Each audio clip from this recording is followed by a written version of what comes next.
Welcome to Vishesh Educational Videos. In this video, I'm explaining one of the important topic of software engineering, that is project scheduling. Project scheduling means while developing the software, how you are going to divide the development activity into separate tasks, right? I'm going to explain the thing in a detailed way in this video. So if you are not subscribed to my channel, please subscribe to my channel. To get the notification of my new videos, please click the bell icon. And please don't forget to like the video, and please don't forget to share the video with your friends. So let me begin the explanation of project scheduling. So project scheduling is the process of deciding how the work in a project will be organized as separate tasks. In simple words, when you are developing a software, you can't develop a software at a shot.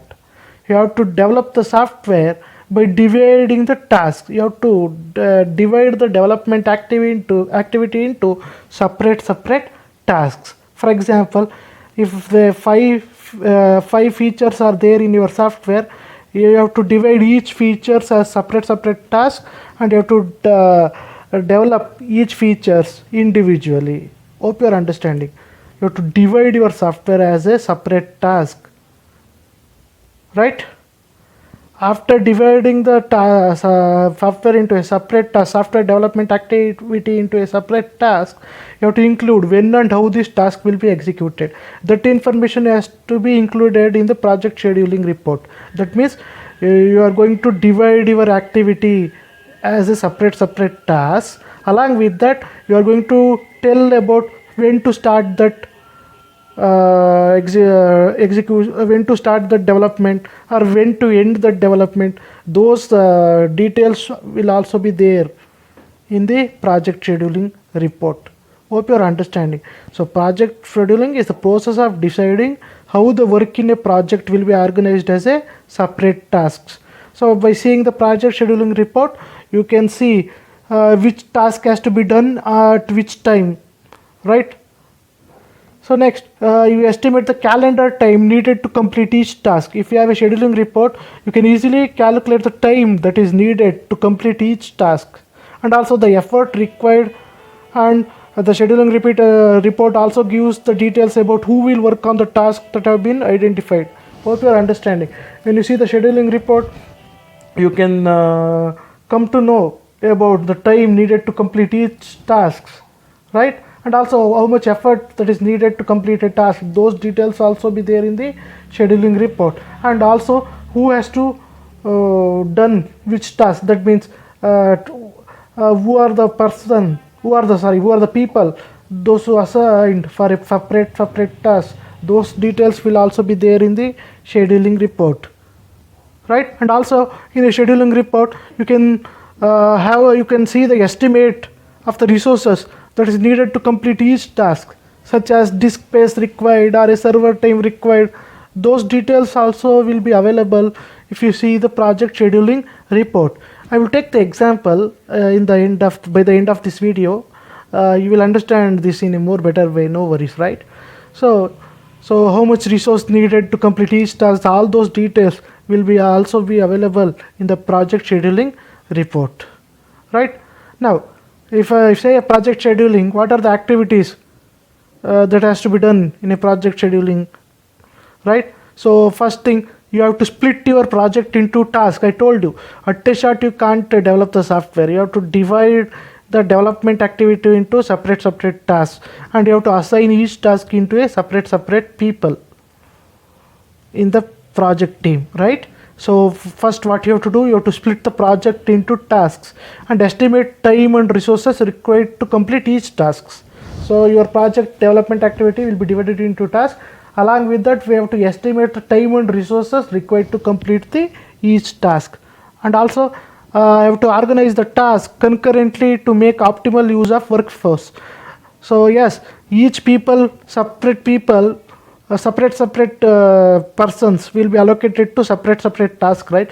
Even after allocating the task to separate persons, I can tell the persons to do the tasks concurrently. That means tasks can be done parallelly. So if you do this task parallelly, what happens means the resources can be utilized and the workforce can be utilized. That is the thing in the project scheduling activities. Hope you are understanding, right? So, and we have to minimize the task dependencies to avoid the delays caused by one task waiting for another to complete. That means, suppose assume that to complete the task 2, task 1 should be completed first. So if we have dependencies like this, so it may avoid the it may result in the delays, because task 2 can't be started until the task 1 is completed. So in when you are scheduling your project as a separate task, try to avoid the dependencies. If you avoid the dependencies, you can avoid the delays, because one task if it won't have dependencies, one task may not depend on the other task to get completed. Hope you are understanding. And also that project scheduling is also dependent on the project manager's experience, obviously. So project manager experience also matters here while scheduling the project activities. Hope you are understanding, right? So these are the things you have to know while scheduling the project as its separate tasks. So first, what is a milestone and what is a deliverable? You have to understand these things. So milestones are points in the schedule against which you can access progress. I told you. So for example, assume that we have a project deadline for 10 months. So the total duration of the project is 10 months. But my milestone for my project can be 1 month. First milestone for 1 month, second milestone for second month, like that. Total how many milestones I can create here means 10 milestones for 10 months. So milestones are points in the schedule. That means after 1 month I can check the progress of my project. Hope you're understanding. That's why I have to create the milestone. Right? Hope you're understanding. 10 milestones I am creating for the 10-month project. That means after end of every month, I can assess the progress. Of my project. For example, and the handover of the system for testing. For example, I can tell the project team that after 2 months we have to deliver the system or software for testing. That is the milestone. Within 2 months your project should be ready for testing, like that. These are the milestones. These are some points in the schedule, right? I will take the example, you will understand that. Next, what are deliverables? Deliverables means work products that are delivered to the customer. For example, requirements document of the system, requirement document of the software. So see here, first month you will ready the requirement document, second month you will ready the design, like that. So each deliverables means products, work products that are delivered to the customer. For example, you can deliver the requirement document, you can deliver the prototype means dummy model of your project. So these are deliverables. This needs to be handed over to the customer. Hope you are understanding, guys. Suppose if you have any doubts, no problems, you can still post your doubts in the comment section. Hope you are understanding. So this is the diagram for the scheduling process. First, what you have to do means you will take the software requirement. This is the first step. That means by seeing the requirements only you have to develop the software. So assume that we have 100 requirements. Assume that we have 100 requirements in our requirement document. First, I have to identify the activities. Identify the activities means I have to assign each requirement for my project people. So for example, to develop 100 requirements, I can assign 10 people. I can assign 10 people to complete the 100 requirements. For example, each requirement is each 10 requirements. Assume that 10 requirements can be developed by the one person in the project team. What is the size of my project team? 10. So 100 requirements means 10 requirement has to be developed by one person. So this is identifying the activities. That means which person has to develop that particular feature. So I have to identify the activities. Once the activity is identified, I have to identify the dependencies. For example, uh, for for example, I am dividing the requirements as a set of 10 right here. So first, for the second set of requirements to be completed, the condition is the first set of requirement has to be finished first. That is dependencies. I have to identify the dependencies. If any dependencies are there, I have to identify the dependencies. For example, I told you for task 2 to get started, task 1 needs to be completed. Otherwise, you can't move further. If you have to identify this type of dependencies. Once you identified the activities, once after that you identified the dependencies, after that you have to estimate the resources for activities. Obviously, how much memory you need for that particular activity, how much CPU cycles you need, how much RAM you need. So you have to estimate the resources that is needed for each activities. Hope you are understanding. Now after that I have to allocate the people to activities. I told you. So I have to identify the activities, identify the activity dependencies, I have to identify the resources. Once all these are ready, I can allocate the people to develop the activities. After the development is done, I have to develop the project charts. Charts means it will develop the progress of your development of a software. For example, I can use bar charts, activity diagrams to show the scheduling activity. That means by seeing the bar chart or activity diagram, you can easily understand the progress of your project work. Hope you are understanding, guys. So first you have to identify the activities, right? Once your activities are identified, you have to identify the dependencies. After that, you have to identify how much resources you need. Once the activities are identified, you have to allocate the people to develop that activities. Once the activities are developed, you can develop the final report that's showing the scheduling process. Thereby, you can assess the progress of your scheduling. Right? So, what are the problems of scheduling? Estimating the difficulty of problems and hence the cost of developing a solution is hard. Right? Yes, I can estimate the difficulty of problems, right? So, but the cost of developing a solution for the problem is hard. And productivity is not proportional to the number of people working on a task. That means you can't assume that if more number of people are working in the project, that project will be completed fast. No, I can't guarantee that, because if 100 people are there in a project, the chances are there only 40% people, only 40% of the staff are working. Remaining 60% are not working. Chances are there. So thereby I can't guarantee that productivity is proportional to the number of people working on a task. If according to that, more number of people, productivity should be increased. But here I can't guarantee like that. Even if more number of people are there in the project, I can't guarantee the productivity, because I told you only 40% may work and remaining 60% may not work. Chances are there, right?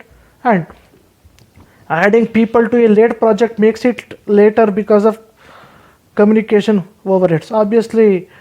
So when you add the people to the late projects, it will delay that project, because if you are adding a new people to the already started projects, new recruiters to the already started projects, obviously it will cause in the communication overheads.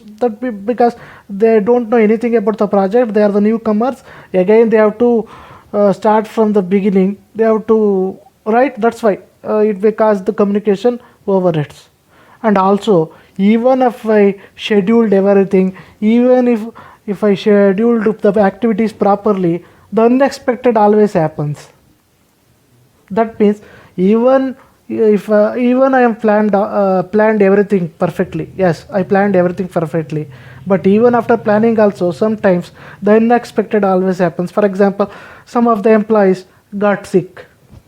Employees may got sick. Sorry, employees may get sick, right? So when the employees get sick, I can't. It's not in my hands. It may delay the product. It may delay the project. It may delay the project. The unexpected always happens. Yes, I can plan that my project should be completed within 10 months. I can plan like that, but it may extend it up to 2 years also. No, I can't guarantee that because of some problems. Like I told you, employees can get sick, resources can get shortage of resources. These things, right? Hope you're understanding. So I told you, once a schedule is planned, you have to represent your schedule, right? So you have to see when the schedule is going to start, when the schedule is going to end, what are the number of days we need, how many number of people working in the project, what are the milestone, how many number of milestones are there in your project, how many number of efforts hours needed to complete this project. You need to see all these things. How you are going to do that? I'm going to use graphical notations to represent the schedules. When I use a graphical notations, user can easily understand the, right. For example, see graphical representation. So by seeing this, user can easily understand what are the tasks of the particular project, what is the duration to complete the task. Those details user can see, right? So here schedule is represented using the graphical notations like bar chart. For example, this is the bar chart. This is a graphical notation. By seeing this graphical notation, you can see, understand. So graphical notations are normally used to illustrate the project schedule. So the project breakdown into tasks. Tasks should not be too small. I told you, scheduling means you have to divide the project into tasks. So you can see here in this bar chart, you can see this right bars represent tasks, separate tasks, right? Bar charts are the most commonly used representation for project schedules. So this is the bar chart, right? Bar chart is the most commonly used representation to to represent the schedule. I will take up the problem, you will understand that, right? Next, in a bar chart, they show the schedule as activities or resources against time. I will explain that, no worries. Project activities are the basic planning element. Here, in scheduling, I am considering the activities as the basic element here. I will explain that, no worries. Each activity has the duration in calendar of days or months. That means each activity has a duration, right?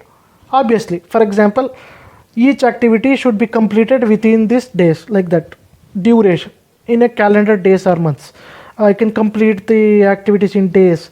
I can show the activity duration in days or months. That is possible. I will explain, no worries. And effort estimate, that means how much of human power needed to complete that activity. That is an effort estimate, which reflects the number of person days or person months to complete the work. Hope you're understanding, right? And also in a schedule, deadline by which the activity should be completed.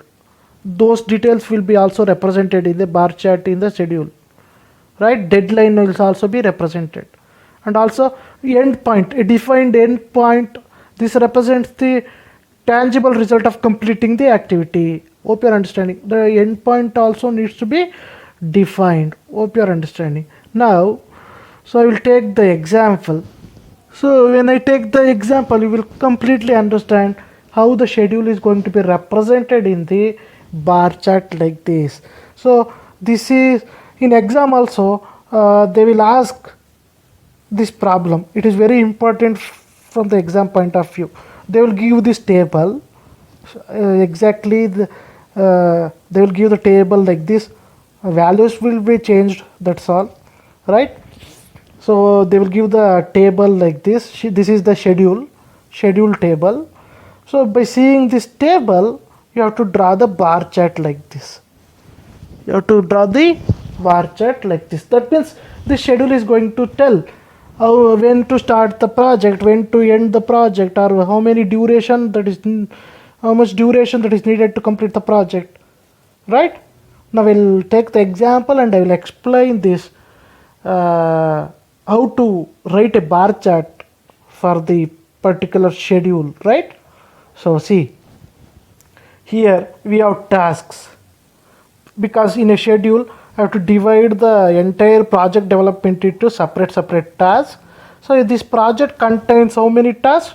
12 tasks from T1 to T12.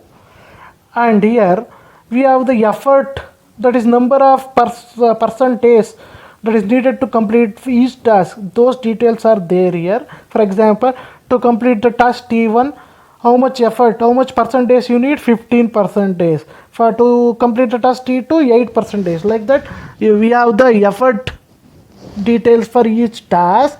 Then duration, number of days to complete the particular task. Don't get confused with the percentage and the duration. Percentage means number of person effort, number amount of effort that is needed. Here number of days that is needed. For example, to complete the task T1 we need 10 days. To complete the task T2 we need 15 days. So all these details is represented here. So next, dependencies. So you can see here, sorry, T1, T3 is dependent on the T1. That means to start the T3 task, T1 has to be completed first. That is dependency. This dependencies details also there in this schedule. Now I'm going to show how to write a bar chart by seeing these details. First you have to understand some things here. So here milestone M1 is associated with the task T1 and milestone M3 is associated with a pair of tasks T2 and T4. Understanding, right? For example, to start the task T5, you have to complete the task T2 and T4 first. And milestone, see, milestone 1 is what? When T1 is completed, that is the first milestone, you have to assess the progress. When T2 and T4 is completed, that is the milestone number 3. Then you have to assess the progress, like that. Milestones, for each milestone you can assess the progress of your project. A task T3 is dependent on task T1. I told you already. Task T1 must therefore be completed before T3 starts. You know that. To start T3, T1 should be completed first. Hope you are understanding, guys. For example, the task can be anything, like preparation of component design or preparation of requirement report, like that. And one more important thing, before starting the source code development, that means before starting the programming code task, that means before starting the implementation, design should be complete. Obviously, design is the input to the implementation. By seeing the design only, you will write the program.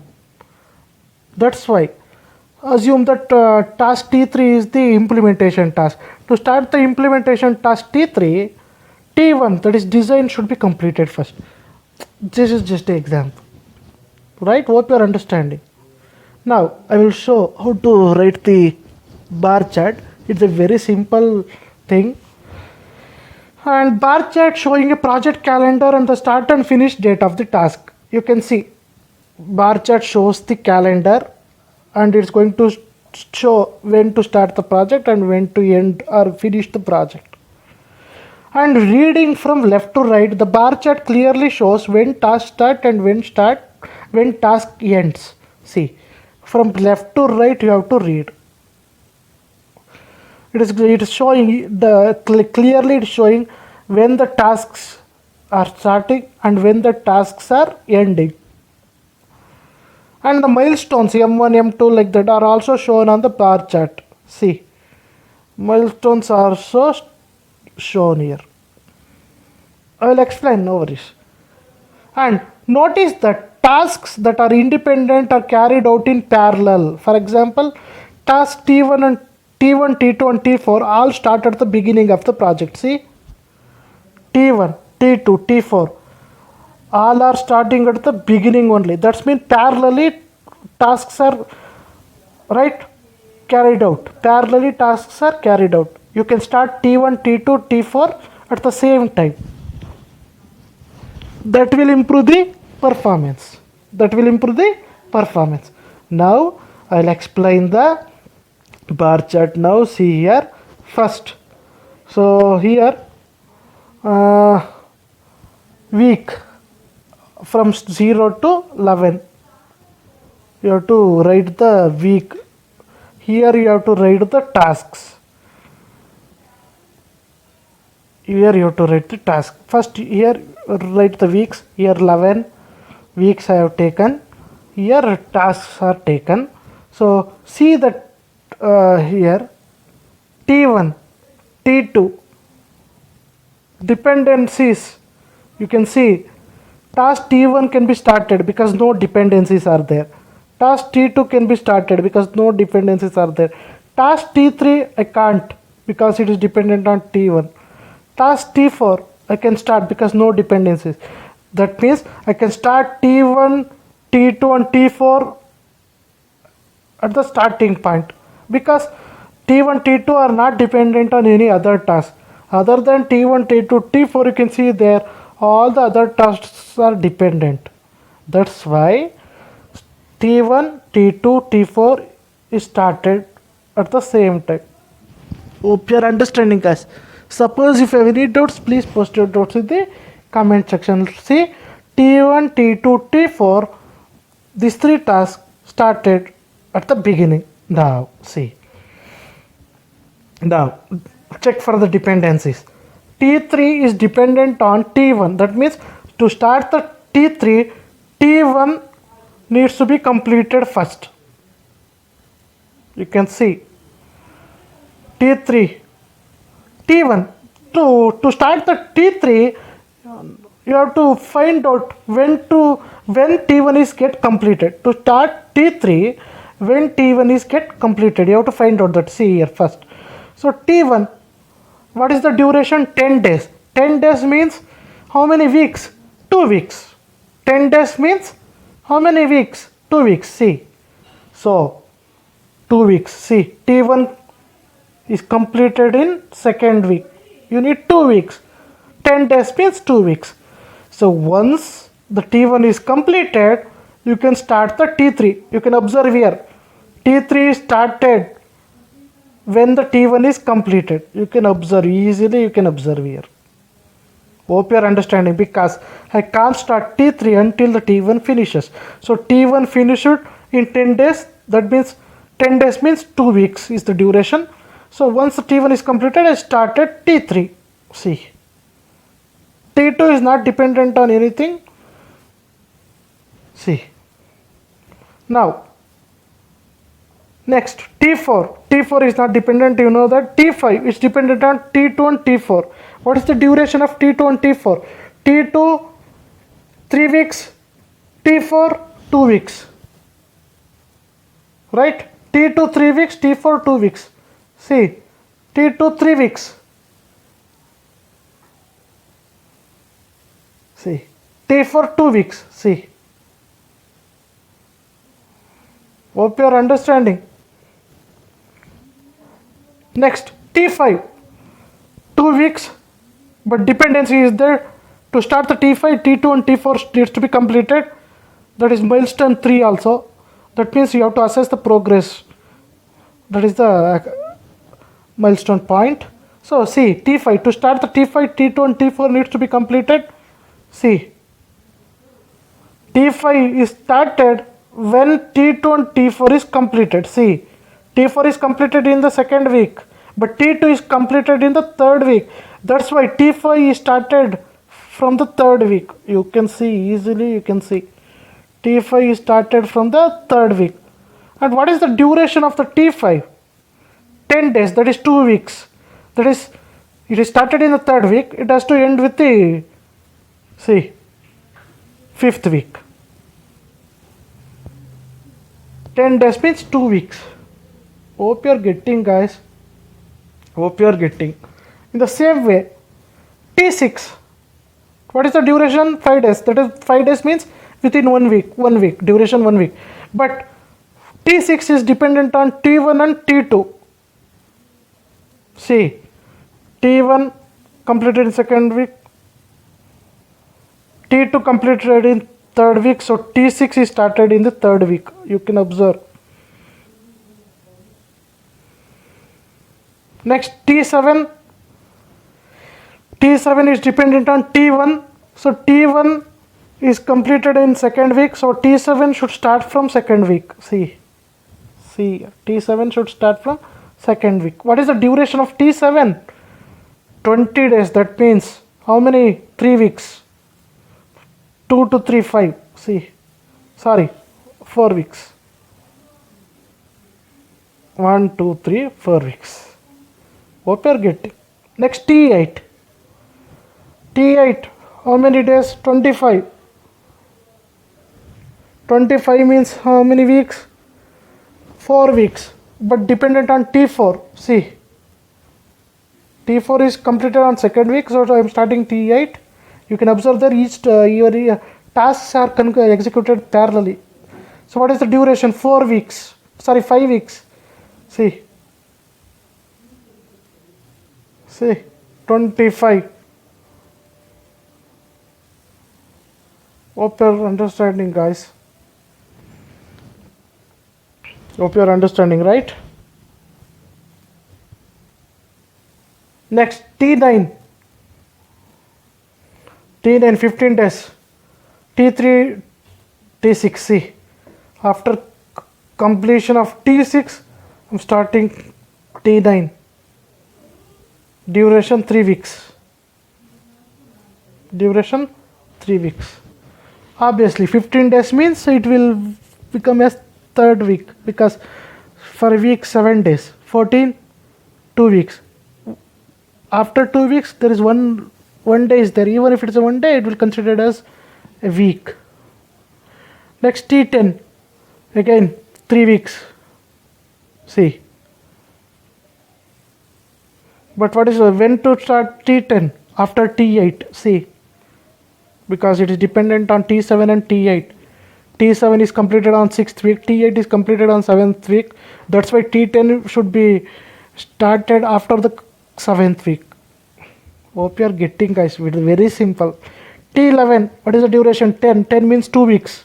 See. 2 weeks. But dependencies. Dependent on T9. When T9 is completed, you can observe T9 is completed on the 8th week. So T11 is started from the 8th week. Next, T12. T12 duration. T12 duration 10. Obviously it's 2 weeks. You can observe 2 weeks. 10 days means 2 weeks, right? Hope you are understanding. For 10 days means it is within 14 days only. That's why you have to consider as 2 weeks. So dependencies T10 and T11. So see, when T11 is completed, 10th week. T11 is completed in 10th week. That's why T12 should be started from 10th week. So it will finish in the right total. It will finish in the 12th week, right? It will finish in the 12th week. Hope you are getting, guys. It's a very simple, right? Simple problem. How to represent the particular schedule as a bar chart, right? So here start of each activity is represented by the diamond symbol here, and starting and finish is represented in the bar chart. Here you are plotting the bar chart against the number of weeks and the activities, right? And one more important thing, if the task is delayed, this can obviously affect later tasks that are dependent on it. Obviously, if T1 is delayed, right, T3 may also delayed because T3 is dependent on T1. If T1 is delayed, obviously T3 will also be delayed. And they cannot start until the delayed task is complete. That means I can't start T3 until T1 is completed because T3 is dependent on T1. If T1 is delayed, T3 can't start. Delays can cause serious problem with staff allocation especially when people are working on several projects at the same time. Obviously, delay affects the staff allocation because people are already allocated to other projects, right? At the same time, different people are working at the different projects. When the delay happens, I can't allocate the staffs at that time because that staff can be working on some other project. That's why that is a difficult thing, very difficult thing.